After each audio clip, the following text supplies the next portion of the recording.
stuff that you, as the business owner or the person that is doing it, you can control this the most.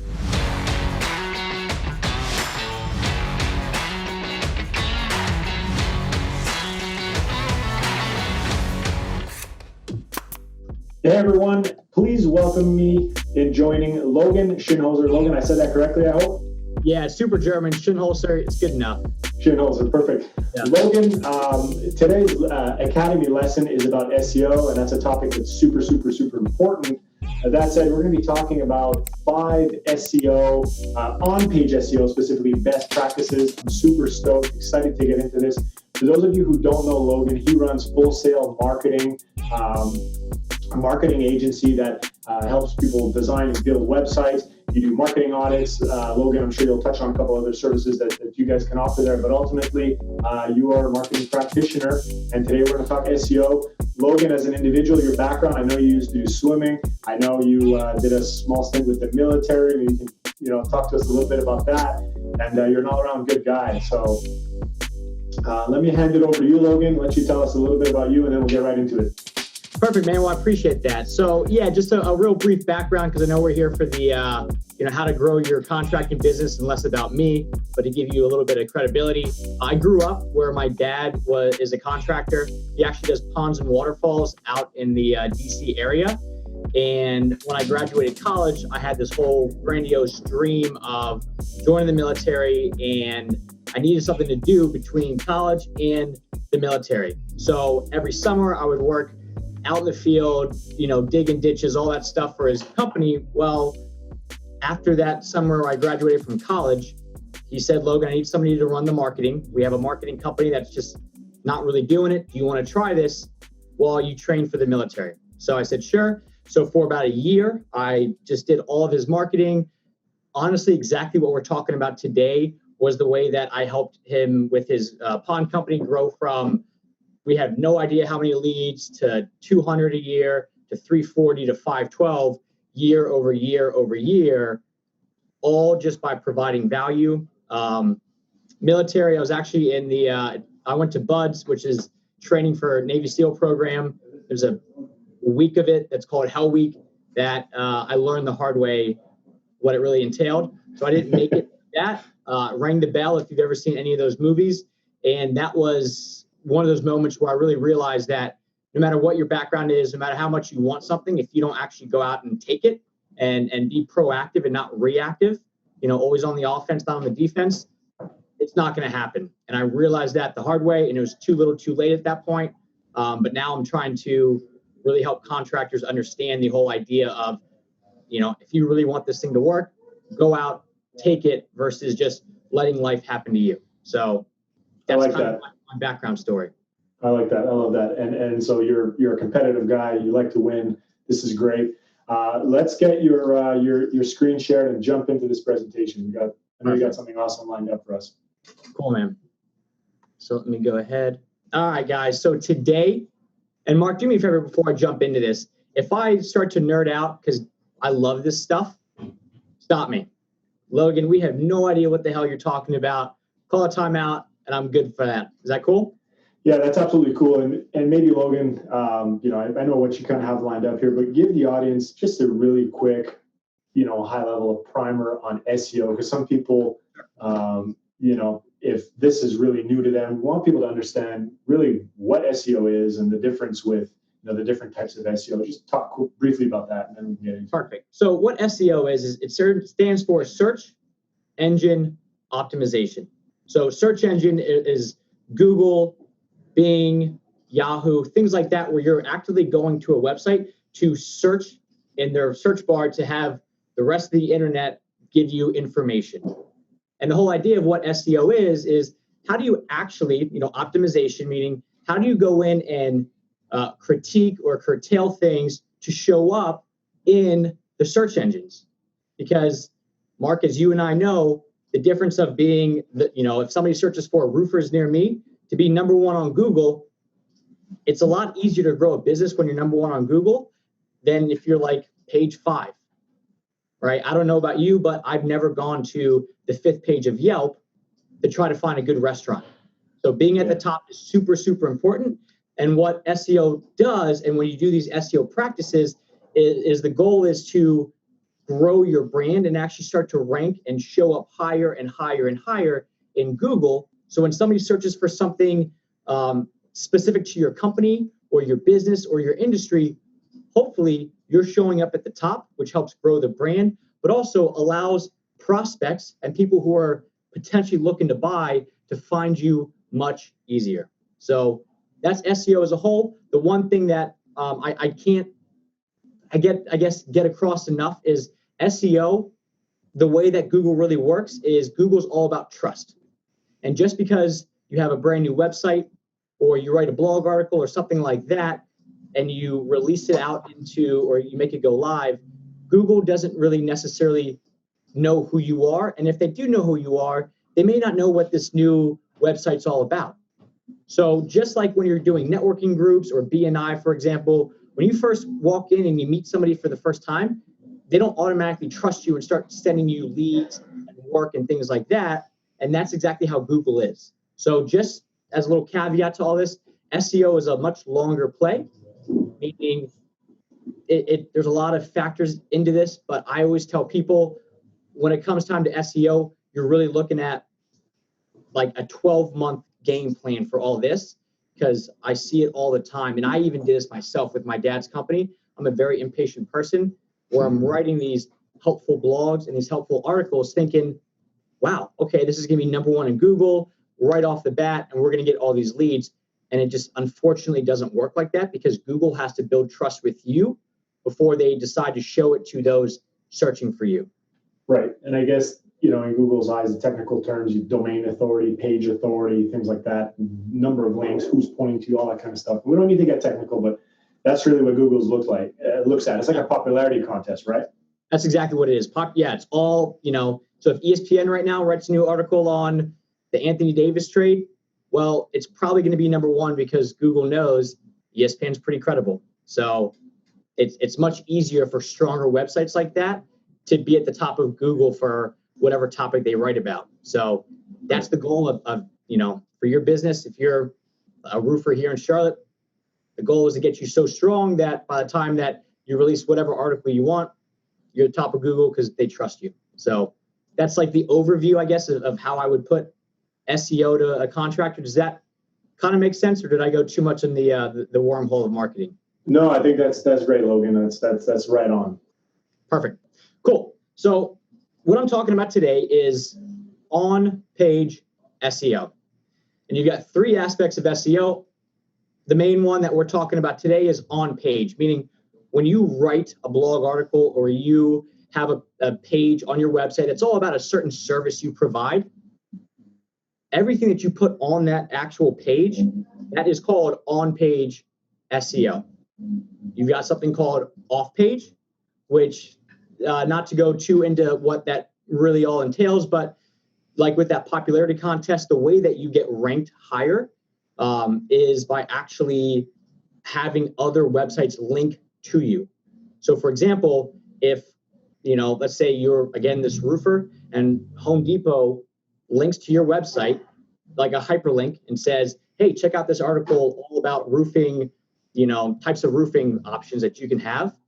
Google is going to go, man, Home Depot is a really strong brand. And if they're actually trying to send people to this small company's website all about roofing, that must be super, super credible.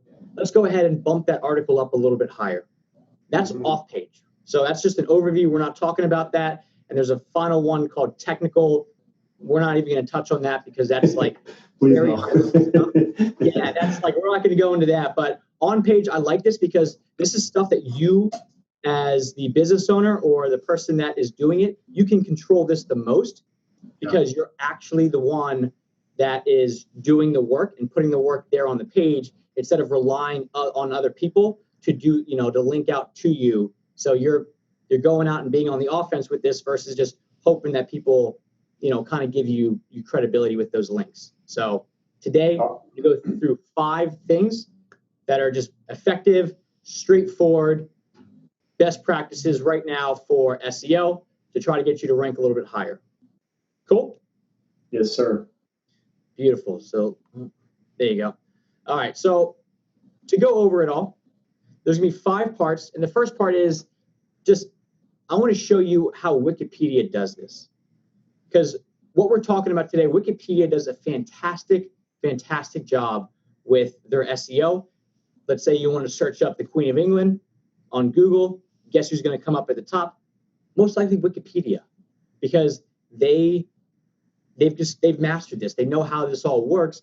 And the great part about Wikipedia is everybody's so used to it. So if you almost kind of mimic their style and what they do, people are used to it. It's going to be an easy transition for them to go from Wikipedia and what they're used to with that to your actual website. So we're not looking to reinvent the wheel on things. I'm going to show you exactly how they do it and then walk you through how you can do it. The next part is we're going to be going through just using some images and videos, right? Most contractors are in very visual industries. How do you sell a kitchen remodel project without showing pictures of what you can do? Because people need to see, hey, this guy can take care of me. So I'm going to walk you through how to use images and videos to really show what you do and then how that actually affects the SEO of your page. Next part is going to be links, kind of like that off-page stuff we talked about, but you can actually just do the links within your own website, and that can help a lot. Part 4 is going to be using synonyms for context, and the last bit is going to be the first 100 words. All right, very important aspect of all this, and we'll go through that. So let's jump on in. Before we begin, we're going to talk about the idea of form and function. What SEO used to be back when Google started, I think in, Mark, when did Google start? Oh, man. Late 90s? Yeah, you're talking, I think, mid to early 90s, yeah.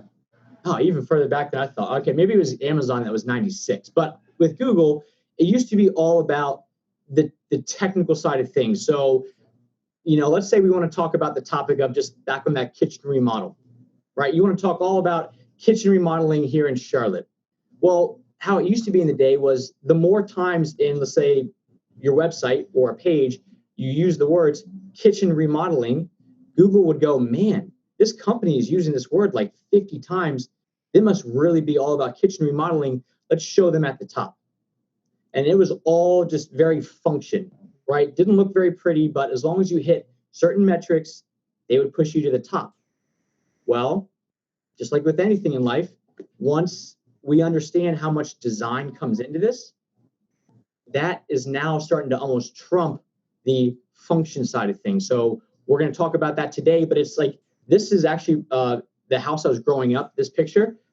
This is obviously an issue, right? It looks great when the drawers are closed, but you can't open them both at the same time. And I know my parents were talking with them, the architect came to them and everything looked great. They loved it. And then obviously when the builder puts it in, they're like, what the hell was the architect thinking? Like, this is not going to work. But my parents kept it. And now we just know we got to pretty much just deal with this stuff. But it just shows that people really care about form, meaning the design, how do things look, how do they make you feel, almost more than the actual how practical or how functional it is.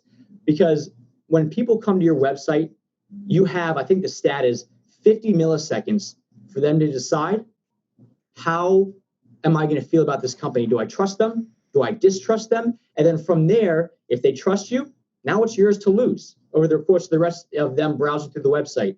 Versus if they don't trust you, then, you know, you're digging yourself out of a hole. All right. So I know for me personally, and we actually watch how a lot of users use our clients' websites, is the first thing they do is they land on a page and they scroll all the way down and they scroll all the way back up, like almost immediately, because what they want to know is, am I going to have to sit here and read an entire block of text like a college essay, or does it look nice? And they say that 94% of people are actually going to decide if they want to read this article or read this page based off of how it looks and how it makes them feel instead of what's actually on the page. So form is unbelievably important. And I'll touch on that mainly with the images and the videos, but I just want to kind of lay that out with that caveat of, you know, it's all got to look nice to try to convince people to read it. Yeah, and if I can just touch on something quickly, Logan, You brought up Google in the early days and how, people understood quickly that, hey, if you stuff your website or your web pages with very, very specific keywords, that you can kind of game the system and get ranked really quickly. And a lot of people made a lot of money. And of course, what Google realizes after time is that, hey, these people are basically controlling, how we index and classify results. And then Google basically, on their end, creates systems to kind of counter that. So you never want to try and beat Google or game the system. And so SEO today is really all about providing value. And so, like you said, you brought up Wikipedia as a perfect example. They're just the most credible resource, the most valuable piece of content for a lot of different, search terms and content that people might be looking for. And so naturally, Google is looking to provide a great experience in order for its users to come back, right? The more visibility it gets, then it's able to go and charge advertisers money. That's its business model. So the second that Google stops being helpful or delivering good results, right? If people had to go to Google, do a search, and then filter through, like you said, to the third, fourth, fifth, sixth page, people would stop using Google, right? So that's Google's business practice. It's quality, right? And so gaming the system doesn't work, and we used to see that. And that's one thing you want to, again, we're talking about on-page stuff here. That's important because that is the area where people really try to game the system. It's like hyper optimizing a website. You can do that to a certain degree, but after a while, you got to cool it. So back to you. Yeah, I love that. I used to work actually for a website company, and the owner was complaining about, in his eyes, how much harder it is to rank these days. Because he was like, yeah, all these spammy tactics back then, I loved it. Like I would do it all, and back to how many times you have a keyword on a page.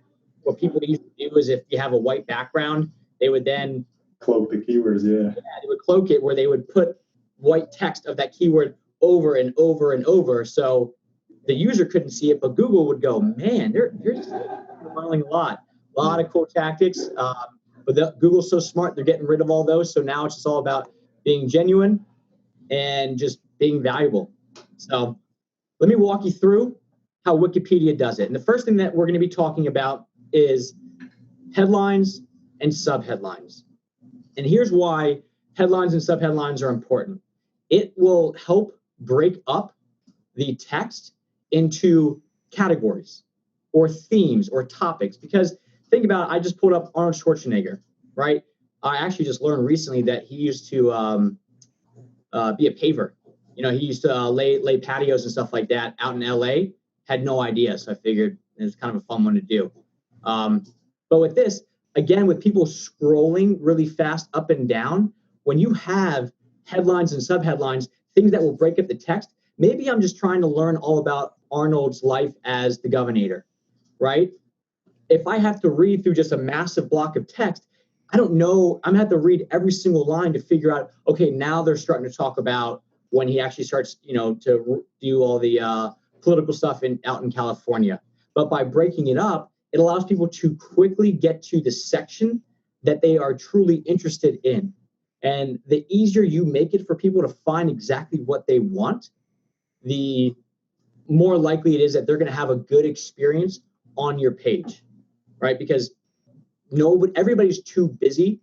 So they're not going to spend 15 minutes on your article, on this long article all about Arnold Schwarzenegger, to find the one section on his Institute for State and Global Policy. It's just not going to happen. So make sure if you're writing about a topic, break it up, right? So if you're talking about like kitchen remodels again, like that's just, I'm going to probably keep bringing that one up because it's just a good theme. If you want to talk about all the different aspects that go into remodeling your kitchen, right, you need to be talking about what appliances you can use, maybe some of the tile work that can be done. How do you actually demo the kitchen at first? But if you put it into one large block of text, nobody's going to read it. And it's getting more and more so when people are now doing all this stuff on their cell phones. So, when somebody texts you something super long and you're just like, you're looking at it going, I don't want to read this. That's how people are with websites these days, where if you don't break it up, it's very hard to then get them to actually read it. So make sure you make it super simple by just almost summarizing what you're about to talk about in that next little paragraph with a nice little headline. Yeah, I like that. Formatting. Formatting's key, visual appeal, look and feel. You get to a website, it looks like someone barfed all over it and just spewed out content. It's like, oh my God, where's the X? How do I get out of here? Back on the browser, Exactly. And that's what happens is if somebody comes to your site and then they immediately go, wow, this sucks, and they leave out of it and go to a different one, guess who notices? Google. You think they want to keep showing your website at the top if people are immediately leaving? They're not. So formatting, this is why I stress it so much, because it's getting more and more important, because Google's all about good experiences. Mm-hmm. So here's how you can do it, and here's how we do it. Now, I just picked this one. This is actually like one of the earliest blogs I think I ever wrote for my dad's company, because I started doing all the marketing for him in like August, and up in the DC, Maryland area. Actually, I guess it's probably not, because it's spring cleaning. But either way, pond cleaning is big, right? In that area, because DC, I mean, you think every 4 years, there's like a new set of people that move in and out. Well, a lot of people inherit these ponds, right? And they have no idea what to do with it, but they effectively have a cesspool in their backyard, and they need to get this thing cleaned. Well, we found that pretty much for like every one person that's looking for a company to come out and clean their pond, there's like 11 more people that are searching for, how do you actually clean it? And that is what our idea behind this was, where instead of only going for people that are ready to buy now, which might seem kind of counterintuitive, we want to get people just to seem helpful when they're just browsing, right? Right now they're almost window shopping. But if we can get in front of them when they're first learning all about this stuff with helpful information, and we're transferring trust by showing we know what we're talking about, when it does come time for them to actually hire, guess who they're going to be hiring? It's us. And that's exactly why we wrote an article just like this. So what we do is there's 11 steps to cleaning your pond. All right, we break it all down. This is the headline right here, Spring Pond Cleaning in Maryland, the 11-step process. So if anybody in the area is searching for how do you clean your pond, obviously in the springtime, this will show up. And that is the goal. But if I just go, just a whole thing where I don't break anything up, then nobody's going to want to sit there and read it, because if they're already stressed about having to actually learn how to do it, what's the likelihood that they're actually going to get value out of this article? Very low. So we break it up, and in this case, we just had every single step was its own headline. Because let's say, for example, they go out, you can't do all 11 steps in the course of 10 minutes. So they're going to come out, they're going to go, okay, drain the pond. They go out and do that. Then when they come back to the article, they scroll down a little bit more right to the section that says cleaning your pond filters. So it makes it nice and easy. It breaks it all out, and it tells Google what it's all about. What we have right here is Spring Pond Cleaning in Maryland, the 11-step process. This is actually, it's the title of the article. And this tells Google, hey, this is what this article is about. It's about pond cleaning in Maryland in the springtime. And how do you actually do it? So we're telling Google this is what it's all about. And then the rest of the website, the rest of the blog is backing up that this is actually what it's all about. So you need to have headlines and subheadlines just to break it out, to make it nice and neat and simple. Yeah, so if I can jump in here, Logan, the article here, it looks great. It's got a nice headline. It's providing value to consumers, to your ideal customers, right? And you're saying, here, let me help you, teach you. And then if people read this article and say, hey, you know what? I'm busy. I'm a young professional making good money. Can I hire these guys? Boom, you got that nice link there. Go and check yearly pond maintenance costs. Maybe you can hire us as a service provider. So that's great. Another thing that is really neat in this whole thing is that this kind of content can then be repurposed. And this is, something for a whole other topic. But ultimately, this content can be turned into a video, which can be published to social networks and platforms like YouTube and Facebook, can be turned into ads. So the idea of content repurposing, once you identify the type of content that you can create, is really important. And so you're not doing this work. Some people, I'm sure, Logan, are scratching their head saying, man, I don't like writing. Who's going to write? How does it?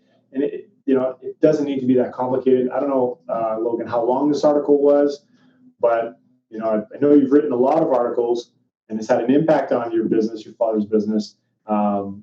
what do you think people need to be putting into articles like this in terms of time and, just research, coming up with topics? I'm sure people are saying to themselves, okay, where do I get ideas for these articles, right? How do I identify which keywords or what I should be, writing about, that kind of thing? What advice would you give there on that point? Mark, have you ever read the book, They Ask You Answer? Yeah. Okay. Guys, that's the first step that I would do for all this is it's a book written by a guy named Marcus Sheridan, pool guy down in Virginia. And what he talks about is just like write articles about like the top 7 questions that people are actually asking you. Because if somebody's calling you up and going, hey, how much does it cost to clean a pond? Well, before they call you, they most likely went online to try to find that answer. And they couldn't find it, which is why they're calling you. So that's a great way to start everything. Just think of the most common questions that people ask you, whether they're straightforward or they almost seem kind of like taboo. But if you're getting the same question over and over and over, then you better believe that there's actually a desire for people to learn this stuff. So that's the first step, the easiest step that I would say to do. There's also tons of different softwares and online websites that you can go look at this stuff. You've always got like one of the easier ways is if you just typed in, let's say around a service pond cleaning, just go into Google and just type in the word pond cleaning and hit search. Well, at the bottom, you're going to have what's called suggested searches. Google will show you what other people are searching for. Again, a very straightforward way to see what other people are actually asking about. So if you say pond cleaning, at the bottom, it'll most likely say, suggested search of how do I do a pond cleaning? And then you go, okay, well, Google says enough people are searching for that they suggest this to me. Let me go ahead and, write about this. So that's another way. And a final third way is a website called answerthepublic.com. You go to answerthepublic.com, you type in whatever kind of, service you want to go for. And then from there, it'll show you all the things that people are asking for online. What does a pond cleaning cost? How do you clean a pond? How hard is it to clean a pond? Like things like that. And it'll give you everything you ever want to know and give you more than enough ideas. Awesome. Perfect. Same idea. So that one is more of a step-by-step process. This one's also, we wrote another article for a client, a project profile. Project profiles are big because in this case, kitchen and bathroom construction in East Lake, Atlanta. So if you're in East Lake and you're looking for somebody to do kitchen or bathroom construction in your home, this is going to show up. So that's what we really go for as well as project profiles, because it also tells a story. But in this case, we couldn't just run down everything. We have to break it out again. So we'll have stuff that talks about the newly constructed bathroom. And then maybe a little bit lower, we'll talk about the shower tile design work, where it then talks all about the actual shower tile design. So break it all out, make it nice and easy for people to see. But at the same time, these headlines and subheadlines should still be surrounded around that keyword or that topic to tell Google, hey, this is what it's all about. And we're backing it up by, actually laying each step out. Fair enough? Yeah, looks good. Perfect. All right. The next part, you got images and you got videos. Videos are the new thing. So videos are great because one, it gets your whole message across, right? You've got the words you're speaking as part of the communication aspect. The tonality that you're using, that's another part of the communication. And the last part is your body language. Videos let you get everything across. Well, in addition to it being a fantastic way of building trust and communicating who you are, it also keeps people on your website longer, right? Because in both of these cases, how to clean a pond, well, we have a video right here that people are going to hopefully stop and watch. Or in the bathroom and kitchen remodel, we have one that's all about this exact project. And by people stopping and watching it, not only is it, building trust with them, well, Google's going, man, a lot of these people are on this website for a long time. It must be a good website. So it's called dwell time, which is how long are you on like the website as a whole. But the longer that people are staying on your website and almost using that as like their resource, the more brand credibility and trust that you're going to have. So if you have like an article, like it's really great where if you shoot a video all about how do you clean a koi pond, well then whatever you shoot about, then you can write a blog article, kind of put the two together, and then it's going to be great because Google really likes the words because they can scan and understand the words. People really like the videos. So by combining them, people will stay on your website for a lot longer. And the longer they're on your website, the more Google will reward you to say, okay, they're probably doing something right. So videos are the future. Make sure you have videos because it'll also help out with your SEO big time. Images. We're in a visual industry. Flush your pond. Not everybody's going to know what flush your pond means. They're picturing a toilet. Yeah, like they have no idea, what does that even entail? And you're talking to homeowners, people who are like the young professional. Like, I wouldn't know what that means. I grew up in the world, but that's about it. You have to show what you're talking about, right? If I just told you, hey, look, we're going to put the best roof on your house ever. Okay, great. But if I show you, here's what a messed up roof looks like, and here's what a professionally done looks like, then you're going to go, oh, I get it. And this is going to also help with that brand credibility because you're actually out there doing it. You're showing it. So it just backs up the flush your pond. Because I think I'm a big stats guy, and half the stats, I'm pretty sure that it's right. But I think it's like with images, your brain can process an image 60,000 times faster than the words. So they immediately go, oh, okay, flush your pond, got it. Maybe they don't have to read all the rest of this stuff, but they want to see that this is exactly what you're talking about. And in the shower case, a rain shower, not everybody knows what a rain shower is. So let's go ahead and show them. Plus, that's a good looking rain shower. They're not thinking of some little dinky one from, Home Depot. This is a nice one that's expensive. So that's what we're trying to do. We're just trying to show them, and it adds credibility. And it's just like back in the day when you had those silent films and there was no words, it was okay. But then once you threw words into the visuals and you kind of played off each other, it opened up a whole new world of movies. So add your images because it also breaks up the text and it just backs up what you're talking about. Love it. Here's a stat for you, Logan. Kyle from Remodel Your Marketing dropped this on me in another lesson in the Academy. And he goes, Mark, I got a good stat for you. He goes, 42% of all stats are made up. There you go. But what I find with stats is as long as you're confident, people go, oh, okay, that makes sense. So yeah. That's what I do. All right, well, then here's a little fun one. I'll throw one more at you about pictures. The world of online dating. When guys have a picture of a dog in their profile picture, they have a 29% bump over those that don't. Because to a female, it shows that he's empathetic. So if you're showing your work, let's say they're cleaning a pond and there's a dog hanging out in the background, women, if that's your target audience, are going to look at that and go, okay, these guys are more empathetic because that's just how people think. So 29% bump for guys with dogs in their pictures. Fun little fact. Nice. Perfect. So that's images. Oh, actually, there's one thing on images. There's a thing called alt text. What alt text really does is it is your way of telling Google this is what the image is about. Meaning, in this case, let's say the pond one, I would say in the alt text, which is if you're on a WordPress website, which is one of the most common websites out there, they're like the Apple of the website world. You tell Google this is what it's all about, and then that way, because as of now, Google still can't really scan images that well.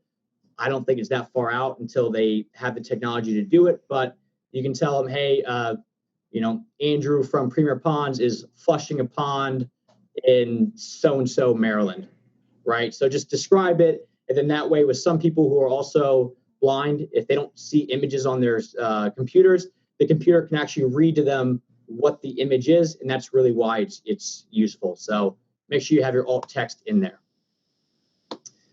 Next aspect, show love with links. Now, we talked earlier about the off-page SEO, right? The links that come from somebody else's website, so the ones that come from homedepot.com to your website. Well, there's also links on your site elsewhere, right? You've got things that are called outbound, which is your site to somebody else's site. Then you have internal links, which is links from one page on your site to another page on your site. And here's how it all works. And this is probably the most technical part of this, of all 5 steps, but I'm gonna do my best to keep it very basic. Google just wants that good experience. So when you're, let's say we'll do outbound, so from your website to somebody else's website, they don't want you just to take. Google wants you to give back as well, meaning if you have a website, and in this case, we're talking all about, pond cleaning and stuff. If there's a certain pump that we use or a certain pressure washer that we use, if we link from our website to where somebody can buy it, well, now that person just had a really good experience, and it all started on Google. So Google just wants to provide such a good experience that they also want you to share the love, share the wealth. If you go to a BNI group and all you're doing is just collecting referrals and you never pass it out, what's that really going to do for your credibility? So there's a lot of technical stuff that goes into, crawling and spiders and that kind of stuff. And we won't go into that, but just make sure if it makes sense, you're linking from your website, your article, or your page to something else that you just know it's going to be helpful. Because in this case, if we're teaching people how to actually clean their pond, they probably don't know what type of sump pump they need, right? They're not pond people. They're not plumbers. They just know they got to get it clean. So if we then link out to a place where they can get their pump, then that's just all the better. So make sure you link out, but also internal linking. So in this case, we're teaching people how to do it. Well, a lot of people are going to read, damn, this is really hard. I would rather just hire somebody. Let me just figure out how much this stuff costs. Well, we have a whole other article that talks about how much does this stuff cost over the year. So we link internally. So what we're doing is we're sending people from this page that we're on to another page, another relevant article on our website that we just say, if you're on this page, you might also like this one. And then we just, whatever the text is right there, it's called anchor text. So, your yearly pond maintenance cost can quickly increase. And when you look at that, where it says yearly pond maintenance costs, you're then thinking, okay, if I'm going to click on this link, it better go to something that talks about the yearly pond maintenance costs, which is exactly what we're doing here. So just kind of like what Mark and Webrunner does, where if you search for an ad that says, roofer near me, and then you click on the ad and it goes to some random page that has nothing to do with hiring a roofer near you, it's a bad experience. So make sure if you're doing these links, it makes sense. You're almost setting up, hey, if you click this is exactly what you're about to go to. So it's a good little transition and a good little handoff.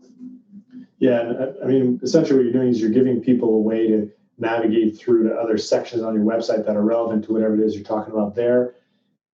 I think the idea that maybe the misconception people have, on the external linking is that, people say, well, why would I want to send somebody off my website? Isn't that bad? Don't I want to keep people on my website? But really, no, if there's value, if there's a reason to be, linking out to that company, do it. Don't be scared. And you can even, on those anchor links, you can make them open, external windows. So, your website's still open in a, browser tab or whatever. A lot of people using Chrome now and stuff. So you just, make that external link open in a new window. These are things you can do. If it's an internal link, no problem, take them off the page or whatnot. So people don't be scared of linking out to relevant sites. And that helps you as well. Because people, if you're just sitting there saying, I'm the best, you can only stay on my own website, don't ever go to a single other website for pond cleaning, you kind of lose trust because now you're not being transparent. So there's a lot of value to it just from the consumer side of things. Because again, remember, we're all about giving value and Google wants to see that as well. So that's your basic down and dirty version of links. Make sure you have, the more blogs you have on your website. Generally, it's easier to link out because oh, I got an article for that. Oh, I got one for that too. But yeah, linking is big. Yeah, and If I can add one more, note on there before you get to your next slide, Logan. I mean, after time, let's just say, Logan, let's use ourselves as an example here. So we got a marketing company, we're specialized in paid, you build websites and SEO, and we're writing an article and we make a reference to SEO, and we know that, Logan, you published, an SEO checklist, this year, which is just phenomenal. We can reference that, we can link to it. And assuming we don't know each other, at some point in time on your end, you'd notice that there's this company called Webrunner that's linking to your website. You're generating traffic from it. Then we may engage in conversation. You may say, hey, you know what, Mark, I'm going to return the favor. So it is very much networking, like you alluded to with your, V&I example. And it's a way to build links back to you. You might return the favor and say, hey, you know what, we're talking about PPC here or Facebook ads, whatever it is. Let's send some traffic back. Ben from Webrunner wrote a nice article on this. Great, let's do that. So that give and take, fantastic. Perfect, love it. Use synonyms for context. And here's where this all comes about is, let's say, for example, Mark, if I say the word avatar, what do you think of right now?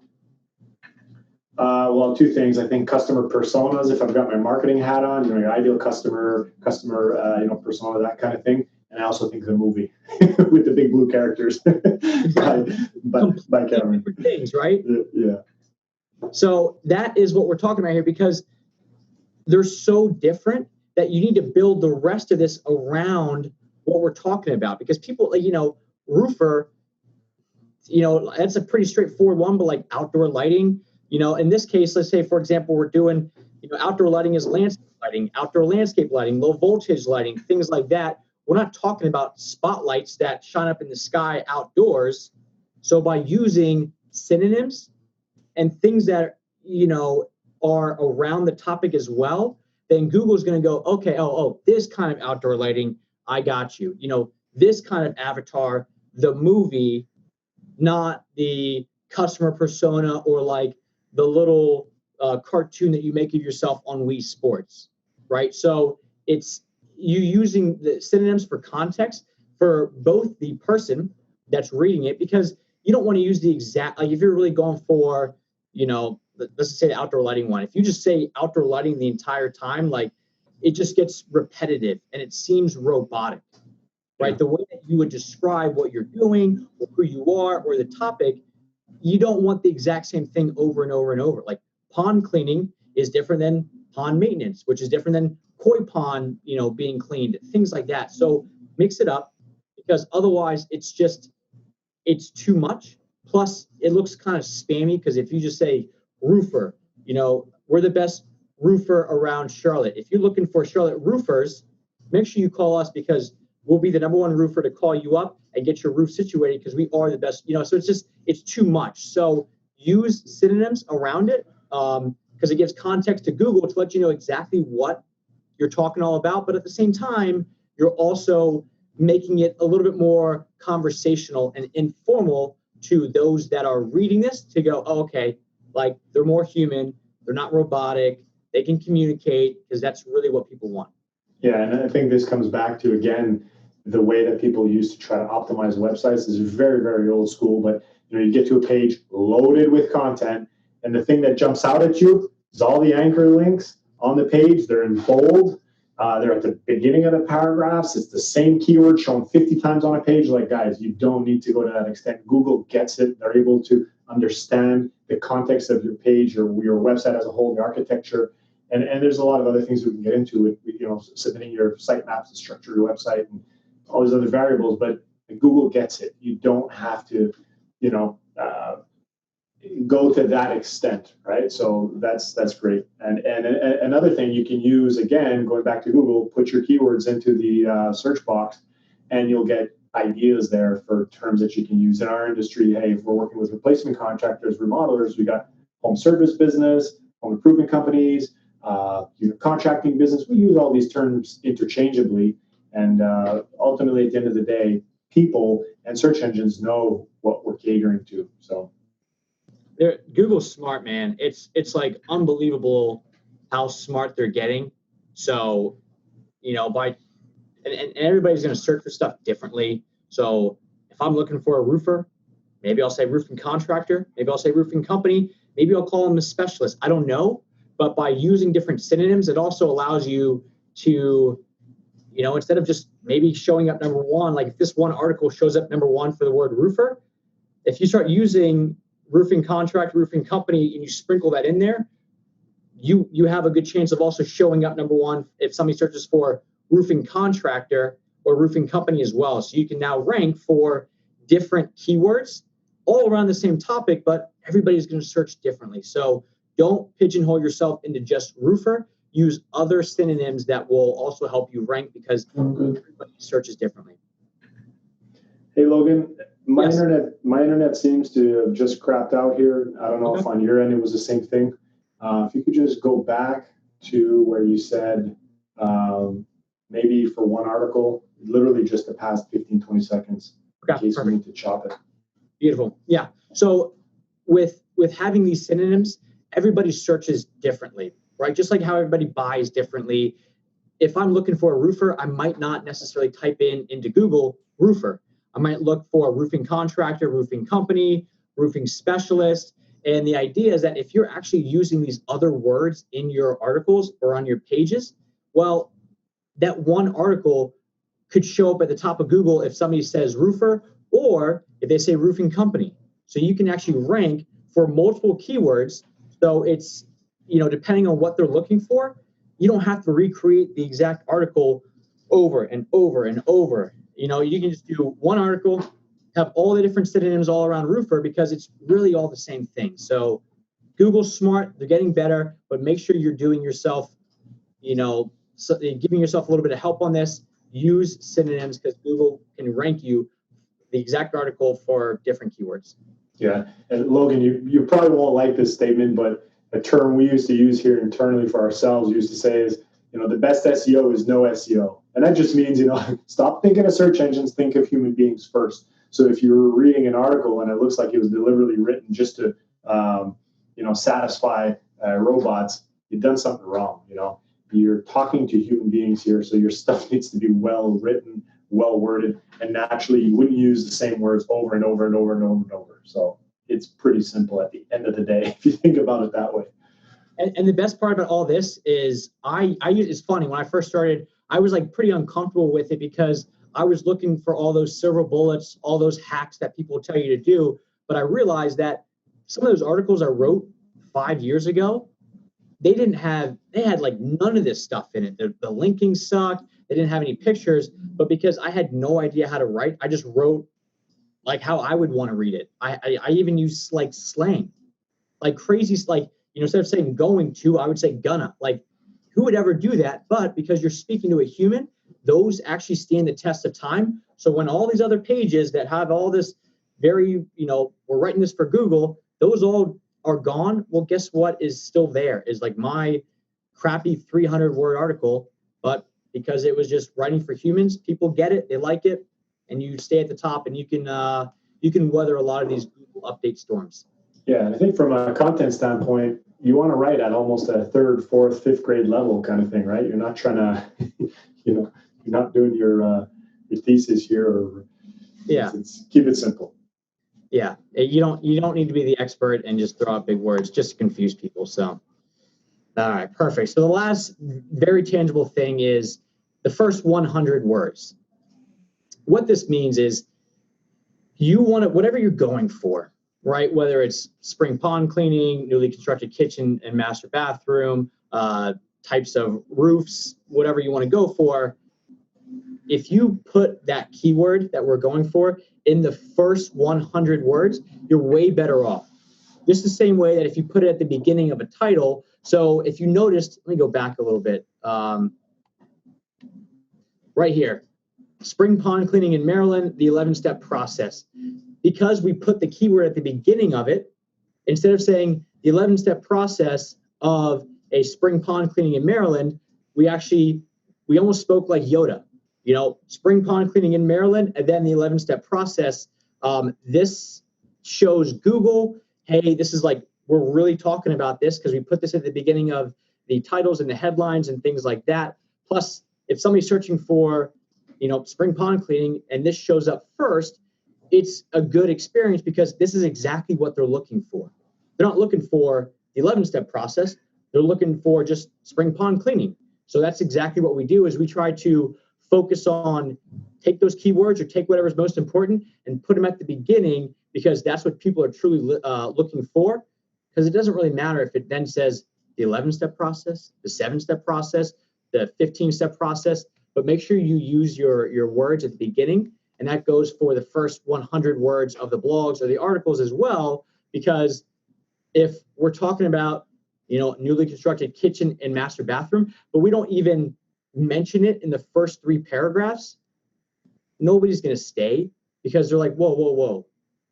This is what I want. I came here to learn about. I came here to learn about this project, or I came here to learn how to clean a pond, or I came here to figure out how to repair dry rot, things like that. So make sure that whatever people are clicking on, you're touching on that in the very beginning of all this, because it will, 1, tell Google, hey, this is so important that we put this at the beginning of everything. And 2, it'll reaffirm to people that they are here for the right reason. So make sure your first 100 words, very important. You have your keyword that you decided on in those first 100 words and at the beginning of your titles. And if you go through the headlines and subheadlines and you use them in there, try to use them in the same way too. Awesome. So, it carries more weight if you're putting keywords in your page titles, you're leveraging them in your alt text, your images, your descriptions, and then you talk about WordPress being a content management system that websites are built off of. I'm sure a lot of people are using that.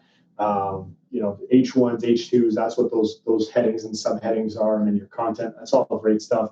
So if I had to kind of take a crack, Logan, at kind of recapping this and tying it all together, obviously you've identified that SEO, it's a bit of a long-term play. You've got to invest time, effort, resources into creating content. And I know a lot of people don't like to write. I personally am not the best writer, so we get some help, we get some support. These are things that you can work with companies like you with. You can even outsource sometimes, right? Freelancers, things like that can help with articles. Create content, provide value, link whenever it's appropriate and it makes sense, and leverage tools like the keyword suggest and some of the other tools that you mentioned. Is that a fairly good recap, I guess, of these 5 actionable items that we've covered today? That's perfect. And I'll give you one more little tidbit. One more, it's really a hack, is if you have a WordPress site, there's a plugin called Yoast, Yoast. When you write an article, they will tell you with like a stoplight, like, red, yellow, and green, this is all the great stuff, this is all the okay stuff, and this is where you really messed up. So download that plugin. They're always updating it to stay hip with Google. It's pretty smart, and the best part, totally free. So make sure you have that plugin. It'll walk you through all this stuff way better than anybody else can. So have that, and that will touch on each one of these things as well, most likely. Awesome, Logan. I'm glad you brought that up. That is a great tool. We use it here. Love it. Like you said, the red, yellow, green kind of thing is super helpful, and you can learn from that tool as well. So that's pretty cool. Logan, I want to thank you for putting this lesson together. I'm sure that all the Academy members will get much value from this. The key here, guys, is to implement, is to take action on this stuff. Whether you're doing it yourself, you have a team doing it for you, at least now you're a little bit more educated on how this stuff works. Logan, I want to thank you again for putting this together for us. Mark, thank you for having me, man. It was fun. Awesome. For those that may want to get in touch with Logan, again, all the contact info is in the Academy in the show notes section. Logan, thanks, buddy. Take care. Thanks, Brad.